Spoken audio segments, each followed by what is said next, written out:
Now we're going to be looking at this first reading on this 31st Sunday. It's from the book of Deuteronomy chapter 6, verses 2 to 6, which includes the famous Shema, the famous text which begins, listen, or hear.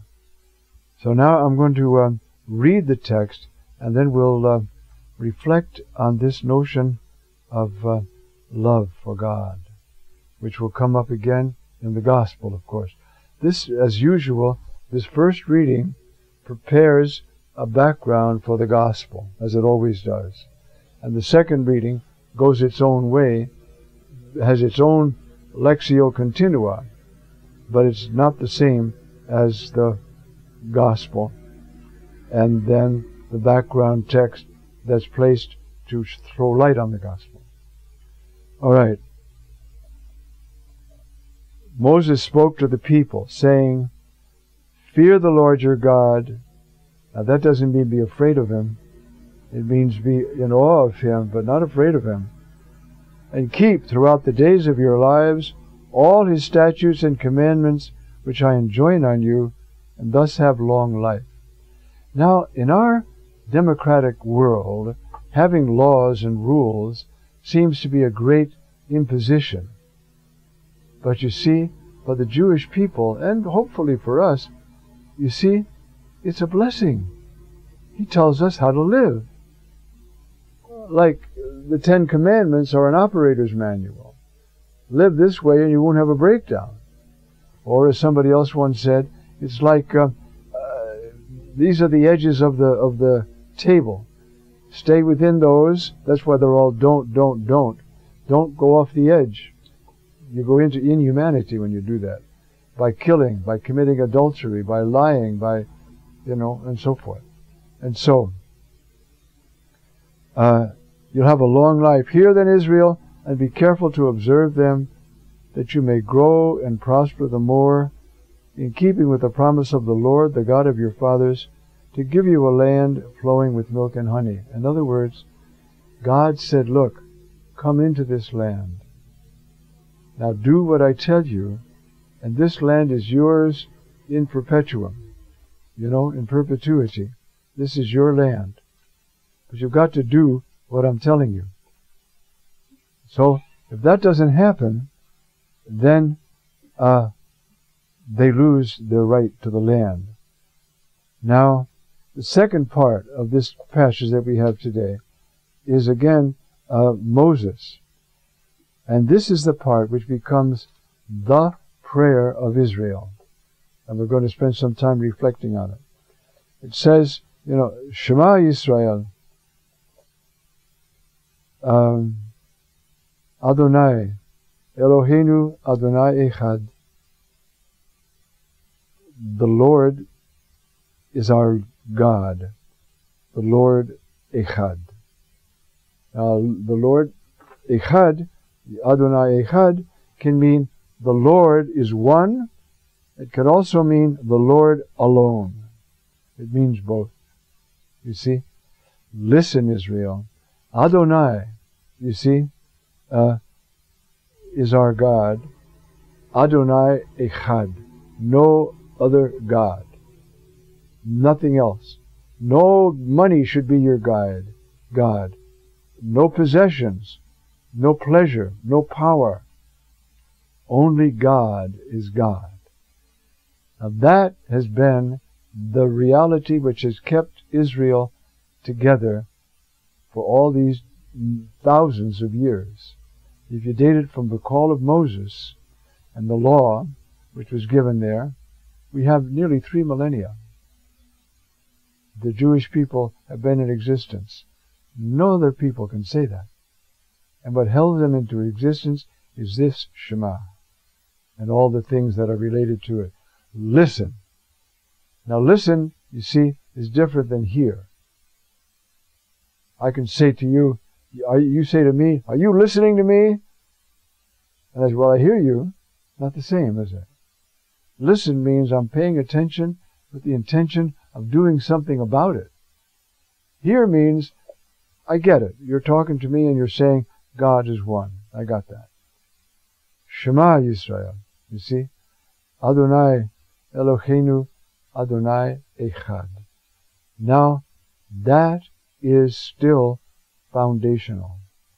It's now, since the Lord has come in His flesh, we know that Adonai opens up, and there's Father, Son, and Holy Spirit, but there's still only one God in three persons. It took 4 centuries to finally be able to articulate that. So, this text goes on, therefore, you shall love the Lord your God. Now, it's a very interesting word. This word, ahav, is the normal word. V'ahavta et Adonai Elohecha b'kol levavecha b'kol nafshecha u'b'kol mo'odecha. And you shall love the Lord your God with all your heart. Not half your heart. All your heart. It's an interesting text, I think it's Psalm 12, where he's talking about how insincere people talk. Lev v'lev yetaberu. They speak with heart and heart. They have a heart they're speaking from, but there's a heart in back of it. There's an agenda. And that's their real heart, this one. That's liar. That's liar. Smile, be nice, but what they're after is your money or something. See? They're lying.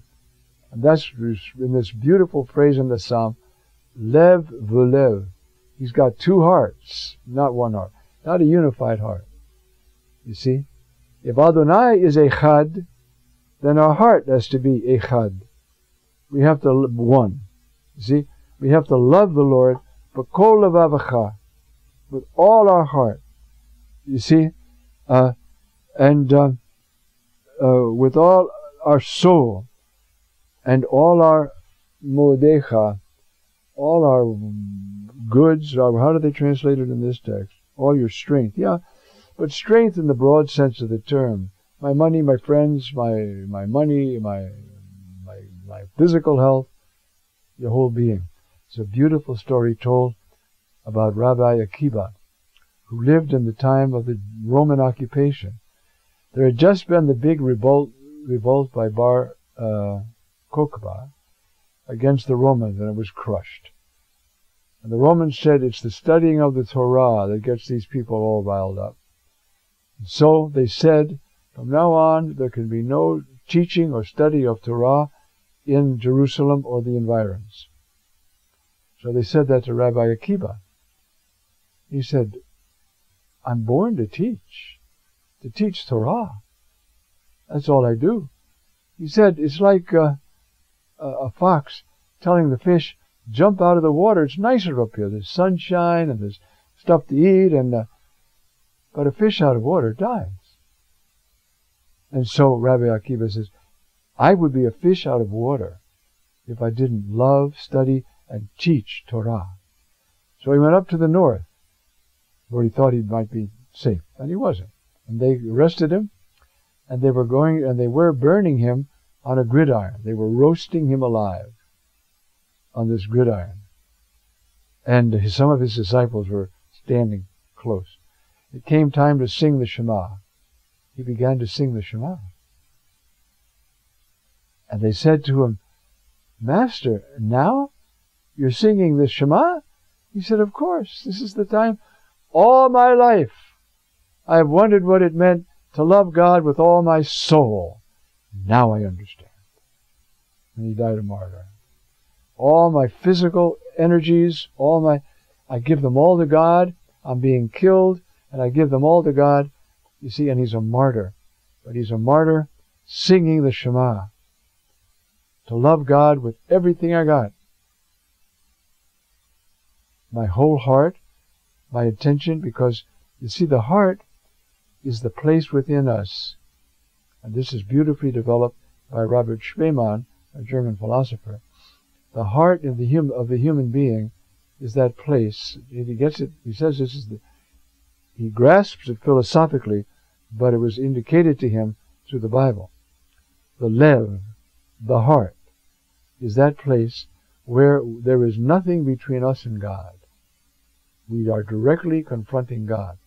Now we run away from that. We fill that with movies and parties and banquets and trips and anything, to avoid that face-to-face confrontation. Not a confrontation, it's a meeting with God. That's the lev, or cardia in the New Testament. That's the heart. So if I love God with all my heart, I don't have any other agendas. I'm not loving God because I hope to get rich or stay healthy. I love God because He's God. And you see, that's why Paul says in Ephesians, you see, to have the eyes of your heart open so that you can understand. He goes through these things you have to understand. So the heart, you see, is the very center of the person. And it's that place where we directly relate to God. And to say, therefore, that that's the place that we love God with all our heart means we have no agendas. We have nothing behind the heart we present to God. It's all right up there up front. I love you, God, with everything I have, everything I am. But you can well understand that that takes time because we're scattered. We like movies, we like power, we like pleasure, we like food, and so we're not centered on God. And that's the whole purpose of, for instance, in the monastic tradition. When is a man mature? When his mind dwells in his heart. When his heart is the source of the enlightenment of his mind. Then he's a unified human being. And his mind is directly relating to God. Of course, still not direct, not beatific vision, but it's that way that we relate to God with all our heart. Now this, for us, is a long struggle. We have so many agenda. We have so much self-seeking that we're always talking to God lev v'lev. We got two hearts going. The one we show Him and the one we got. And it takes the Lord's mercy. And one of the ways that this happens is through trial. Because if there's a difficulty and we stick close to God and don't say, I quit, I'm getting out of here, I don't like it, I'm going to go do something else for a living, I'm not going to pay any more attention to you, of course then our heart is scattered. It's useless. But if you say, I love you so much, I'm going to stick this out, and I'm going to be totally, directly responsible to you for my actions, my thoughts. You're going to know what I'm doing all the time, as you do anyway, but I'm going to know that you know. And I'm going to be that open before you. That's what it means to love the Lord with all your heart. Now with all your soul, it means with your forces, with your mind, your physical forces. As Rabbi Akiva discovered as they were killing him and roasting him in a fire. I love God with all my soul, all my vital principle. It's yours, God. It's yours. Take it any time you want. And then all my